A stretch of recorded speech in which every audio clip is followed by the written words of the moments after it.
Salut et bienvenue dans TT Preview, votre pastille quotidienne par l'équipe de The Trick Play Podcast. Présentation des équipes, infos, effectifs, calendrier et pronostics. On peut le dire, we're back!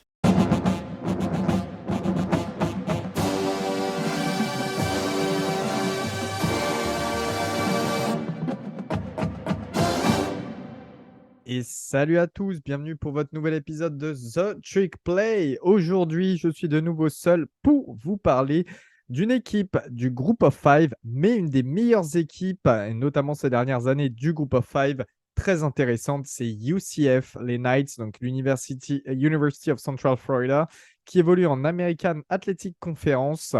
Grosse université au niveau du nombre d'étudiants enregistrés, une des plus grosses du pays d'ailleurs, si ce n'est la plus grosse, non, c'est une des plus grosses en tout cas. 70 000 étudiants qui étaient enregistrés pour la fac l'année dernière, en automne dernier. C'est aussi l'université qui rassemble tout ce qui est en rapport avec la NASA et l'aérospatiale. C'est super intéressant. Voilà, c'est également l'université qui nous a produit un certain Blake Bortles pour vous donner une certaine idée. Alors, elle va pas rester très longtemps dans le Group of Five, cette fac. Elle va s'orienter vers le Power Five en 2023 et les Knights vont aller du côté de la Big 12. C'est officiel. Ils ont payé assez cher pour cette transition. La saison 2021. Alors déjà, pour remettre en contexte, l'année dernière, arrivée d'un nouveau coach, c'était Gus Malzahn, l'ancien head coach d'Auburn, qui a gagné énormément avec Auburn, on sait tous un des meilleurs head coach du college football actuel, en tout cas, un de ceux qui a le plus gros pédigré et qui entraîne toujours. Donc voilà, c'était vraiment la grosse arrivée. C'était vraiment assez incroyable pour un programme comme UCF.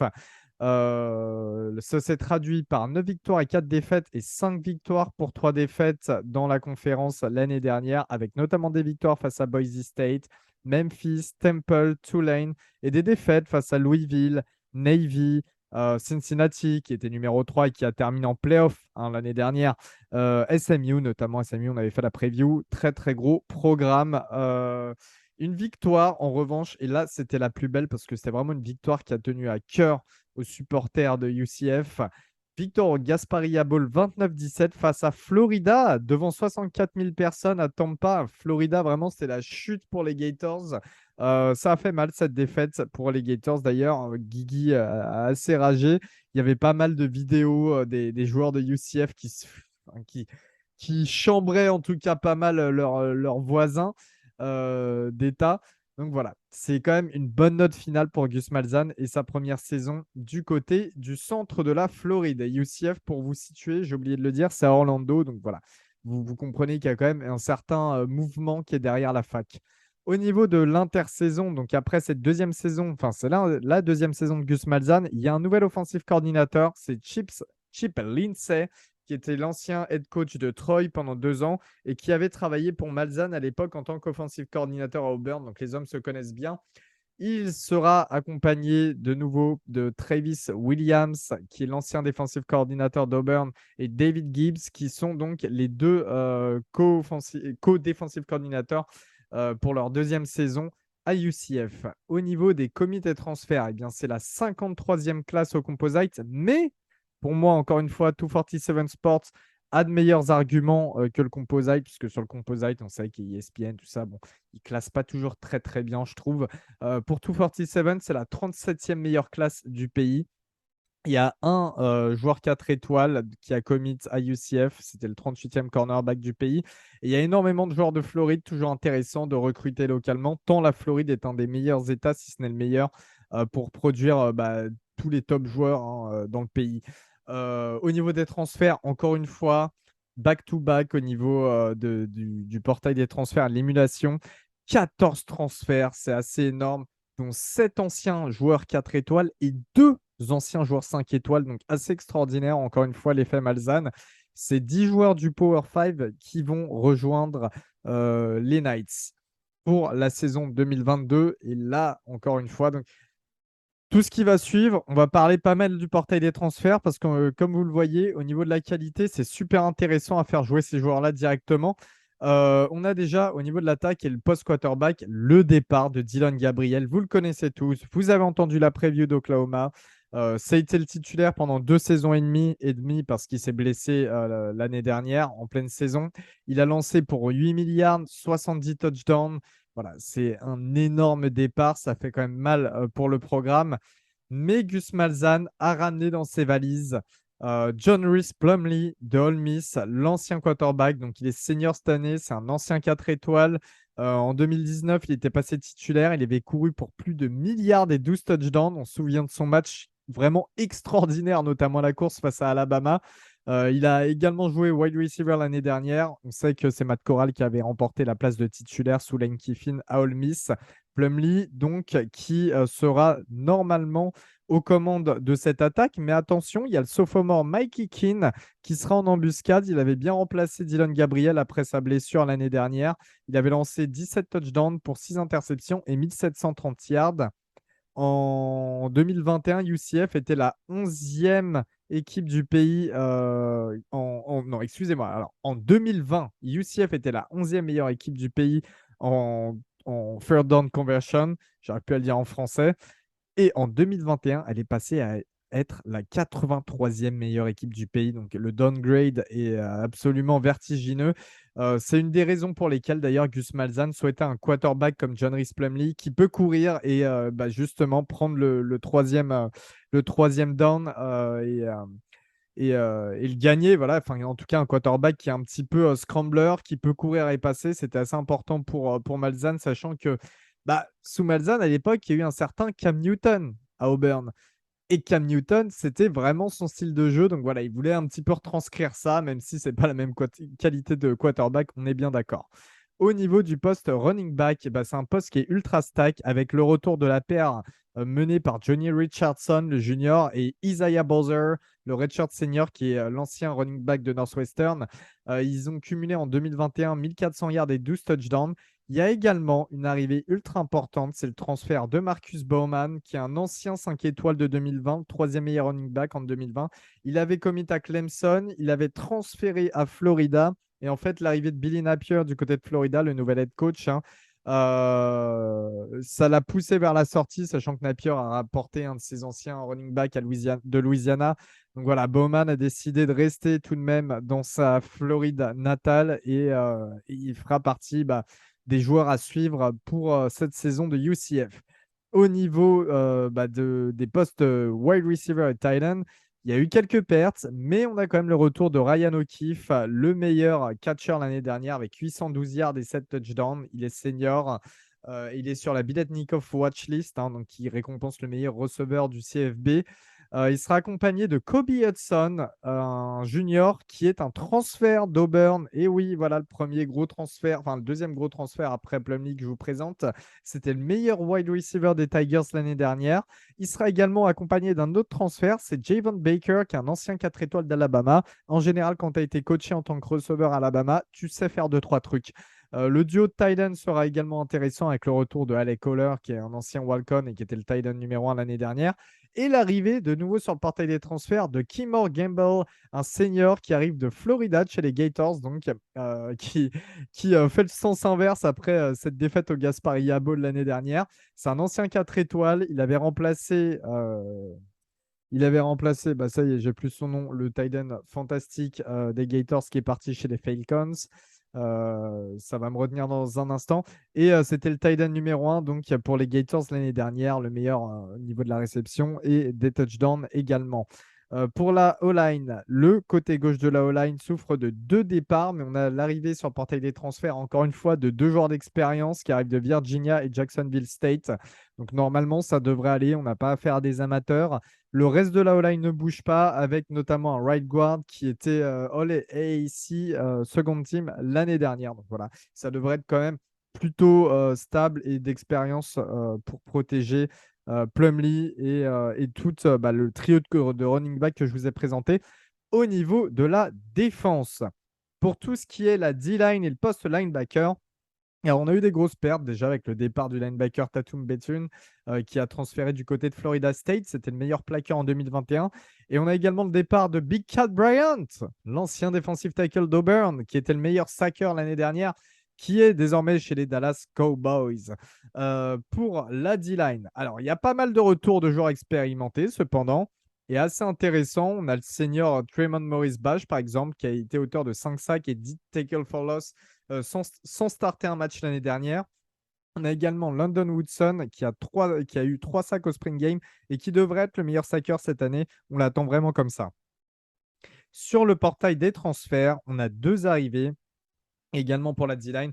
Le redshirt freshman Lee Hunter, qui est un ancien 4 étoiles avec Auburn, donc qui est jeune, qui a encore du temps devant lui, et KJ McDaniel, l'ancien D-line de Kentucky. Donc vraiment 2 joueurs de niveau sec. On manque d'expérience au poste de linebacker, mais ça va être comblé par du talent vraiment pur. Du talent pur. Écoutez-moi bien quand je vous dis du talent pur. Ça vient du portail des transferts une nouvelle fois. Et cette fois-ci, c'est le redshirt freshman, encore des jeunes joueurs, hein. Le redshirt freshman Terrence Lewis qui arrive de Maryland. C'était un 5 étoiles et le meilleur linebacker en 2021 chez les recrues de high school. Il a été blessé toute la saison. Il est arrivé blessé à Maryland. Il n'a pas joué un seul snap parce qu'il était blessé toute la saison. Voilà, donc de l'incertitude, mais on connaît le potentiel. Il avait aussi apparemment, alors j'ai pas de confirmation, mais il avait aussi apparemment quelques problèmes extrasportifs. Voilà, c'était une grosse perte pour nous, Maryland, et c'est pas la seule parce qu'il y a aussi Brandon Jennings qui arrive de Maryland également. Alors Jennings, c'est un sophomore. Il a joué pour sa saison True Freshman l'année dernière, hein. Il a été pas mal d'ailleurs. Je crois qu'il a fait un fumble à un moment. C'est un ancien 4 étoiles, très bien classé chez les linebackers, un top 110 du pays, hein, tout simplement. Donc très très bien classé. Ce qui s'est passé, c'est que Jennings, donc pendant l'intersaison, là, il avait transféré à Kansas State. C'était très surprenant parce que passer de Maryland à Kansas State, c'est quand même bon. Oui, Kansas State, c'est pas dégoûtant, mais tu passes d'un programme bien en Big Ten à Kansas State. Voilà, bref, c'était assez surprenant. Et finalement, il y a eu des remords sur son choix. Il a transféré de Kansas State, donc sans jamais jouer, hein, sans jamais s'être entraîné à UCF. Donc tout ça, c'était pendant l'intersaison.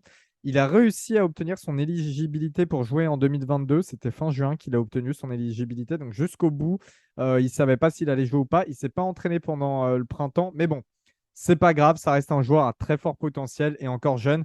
Il y a également l'arrivée de Jason Johnson, qui était un FCS All-American à Eastern Illinois. Donc voilà, de très bons joueurs vraiment pour le post linebacker. Après, il va vite falloir se mettre en place. Mais il y a du potentiel. Pour ce qui est des DB, eh bien, il y a une très belle paire de safety avec Divad Wilson, hein, un ancien joueur de Georgia qui est senior et qui était second team All-AAC l'année dernière, et le junior Quadric Bullard qui était le 2e meilleur plaqueur de l'équipe. 2 sacs et 6 passes deflection notamment la saison dernière. Davon T. Brown sera le cornerback numéro 1. Et écoutez bien, c'est un junior. Il est très très surveillé pour la draft 2023. Il est assez haut sur les big boards. Souvent top 10, top 15 sur les big boards des cornerbacks qui peuvent se présenter l'année prochaine. Il a seulement encaissé 56 yards pour 5 réceptions et 0 touchdown en 2021. Sur les 20 fois où il a été visé, il sera bien aidé de Justin Hodge, qui est un junior et qui a été auteur de 7 passes deflection l'année dernière. Donc ça devrait bien se passer quand même derrière pour UCF. Alors, le calendrier, évidemment, ça démarre face à une FCS en week 1, hein, South Carolina State. Ensuite, week 2, ça devient compliqué. Ça joue Louisville à domicile. Et puis après, voilà, on a Georgia Tech qui se balade par là, puis un calendrier normal, hein, d'AAC, SMU, Temple, Cincinnati, Memphis. Ça finira par une Navy en avant-dernière semaine, puis USF, South Florida. Alors moi, je vois 10 victoires pour 2 défaites, voire peut-être 11 victoires pour une défaite. Des défaites face à Louisville et peut-être Cincinnati au SMU. Voilà. Cincinnati, on sait qu'il y a pas mal de changements également, donc c'est peut-être le moment pour UCF de prendre l'ascendant sur l'équipe de l'Ohio. Mais voilà, SMU, ça reste un programme stable. Donc pareil, ça va être compliqué de les jouer. Louisville, ça risque d'être pas mal l'année prochaine. Donc je ne vois pas trop UCF les défaire. On verra bien en tout cas. J'ai beaucoup d'excitation sur le futur du programme, hein. Il arrive vraiment à tirer des joueurs de qualité Et le coach est de qualité, donc ça devrait faire un bon mix. On sent que UCF veut vraiment assurer sa transition vers le Power 5 et j'ai hâte de voir ce que ça va donner. On se retrouve très vite pour une nouvelle preview. Salut à tous! Bonjour à toutes, bonjour à tous. On se retrouve pour un nouvel épisode de TT Preview. Aujourd'hui, pour vous servir, Ryan, France LSU, comme vous désirez. Je ferai tout seul, un petit peu à la même manière qu'a pu le faire Elio sur certains épisodes. Aujourd'hui, je serai tout seul. Aujourd'hui, je vais vous parler d'une petite fac que j'apprécie, un petit peu derrière LSU quand même, mais qui ont une place particulière dans mon cœur. C'est les Chouettes de Florida Atlantic. Donc FAU, les Florida Atlantic Owls, résidant en conférence USA. Alors pour commencer cette preview, comme vous en avez l'habitude, on va déjà parler de leur saison 2021, faire une petite rétrospective. Et on va déjà commencer en parlant de leur bilan. Bilan pour FAU la saison dernière de 5-7, 5 victoires pour 7 défaites. Pas de bowl, mais un moment important dans leur saison, ça pourrait être leur victoire face aux rivaux de Florida International lors du Shula Bowl, qui n'est pas un bowl à proprement parler, mais plutôt le nom qu'on a donné à l'affrontement annuel entre ces deux rivaux. Et dans lequel l'offense des Owls claque quand même 704 yards sur la défense de Florida International. Ça a été un petit peu le moment fort de Florida Atlantic la saison dernière. Durant l'intersaison, on a pu voir des petits mouvements dans le staff de FAU, puisque suite à la saison galère, Willie Taggart, le head coach, a choisi de faire le ménage. Il a dit ciao aux deux coordonnateurs offensifs et défensifs, donc résidant à Fort Lauderdale. S'en vont Michael Johnson et Mike Stoops. Arrivent pour l'offense Brent Dermon de Mid-Tennessee State et Todd Orlando pour la défense, qui lui arrive directement de USC. Deux jolis coups, donc on verra un petit peu les répercussions que ça aura sur la saison de Florida Atlantic. Ensuite, on a des jolis coups aussi sur le portail des transferts, donc peu de mouvements sur les départs. On n'a aucun départ pour le moment où on enregistre cette pastille, mais quelques arrivées qui pourraient faire du bien. Pour le moment, FAU enregistre donc les arrivées du running back de Nebraska Marvin Scott, du lineman offensif de Rutgers Brendan Bordner, et enfin en provenance des Volunteers de Tennessee, donc joli programme de sec, le linebacker Morven Joseph. Les trois joueurs, c'est des anciens 3 étoiles en sortie de lycée, et ils pourraient bien essayer de gratter du temps de jeu directement. Je pense que s'ils sont venus à FAU, c'est pour jouer directement. Donc il y a moyen de voir ces trois noms-là sur le terrain assez rapidement. Pour le quarterback titulaire, on ne change pas une équipe qui perd, MDR. Mais le quarterback le plus talentueux dans cette room, il n'y a pas photo, c'est Nkosi Perry. Donc Nkosi Perry de retour pour une dernière année à FAU, et on voit pas comment il pourrait ne pas être le QB starter de cette jeune équipe. Lui, pour le coup, il sort quand même d'une jolie saison l'an dernier, puisqu'il fait quand même 2771 yards, 20 touchdowns et 7 interceptions. À ça, il rajoute 150 yards et 4 touchdowns au sol. Et comment dire, en fait, l'ancien QB de Miami, c'est tout simplement le QB le plus talentueux de la room et celui avec le plus d'expérience. Donc vraiment, pour le coup, on voit pas comment il pourrait ne pas être le titulaire. Avec lui, on a 2-3 joueurs à suivre, puisque pour le coup, on a un profil assez excitant avec LaJohntay Wester et Johnny Ford. Le premier étant wide receiver et le deuxième running back. Ils sortent tous les deux d'une saison pleine. Le premier étant leader statistique de l'équipe dans son année freshman, avec 65 réceptions, 702 yards et 4 TD. Quant à Ford, bien que n'étant que sophomore, il avait lui aussi le lead sur les stats au sol avec ses 831 yards et ses 5 touchdowns. Dans les forces de cette équipe, je vous en ai parlé, il y a Nkosi Perry. L'ex-quarterback de Miami, il sort d'une jolie saison individuelle. Il a une expérience d'un gros programme. Il a un côté double menace, autant pour moi, assez explosif, qui pourrait bien être la force du programme cette année. Quand on ajoute à ça le retour de 4 starters sur la O-line, l'arrivée de Bordner sur le transfert portal, donc comme je vous disais, le lineman de Rutgers, ça va aider en fait à cimenter un petit peu le côté gauche de la ligne. Et on peut assez rapidement voir pourquoi Perry va être la force de FAU cette saison. Une jolie O-line, un quarterback expérimenté avec un profil assez excitant. Là voilà la force de l'équipe. Maintenant, la faiblesse de l'équipe, le pass rush. Avec seulement 16 sacs sur l'année, dont 3 ou 4 sur le dernier match, ça pour le coup c'est la faiblesse de l'équipe. C'est peut-être même la plus grosse faiblesse de Florida Atlantic.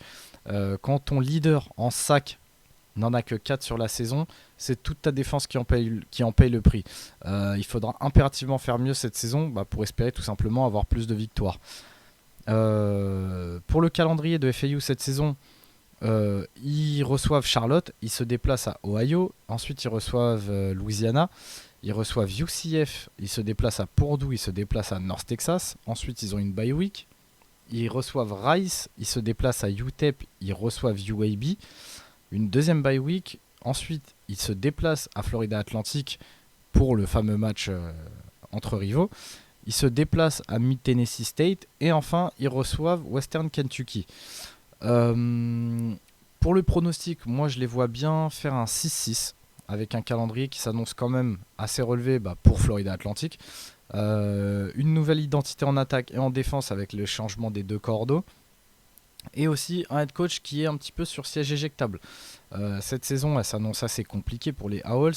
Ils auront tout intérêt à au moins réussir une saison neutre, donc 6-6, et choper une qualification à un bowl qu'ils devront absolument remporter. Willie Taggart, il en est à 0 victoire et 1 défaite en bowl à FAU. Donc, faudra absolument remporter ce bowl s'ils ne veulent pas devoir se retrouver un coach et recommencer à reconstruire la saison prochaine. Voilà qui conclut du coup cette petite preview sur Florida Atlantic. Comme vous le savez, ce genre de petite équipe, on n'y passe pas des heures et des heures. Donc, voilà.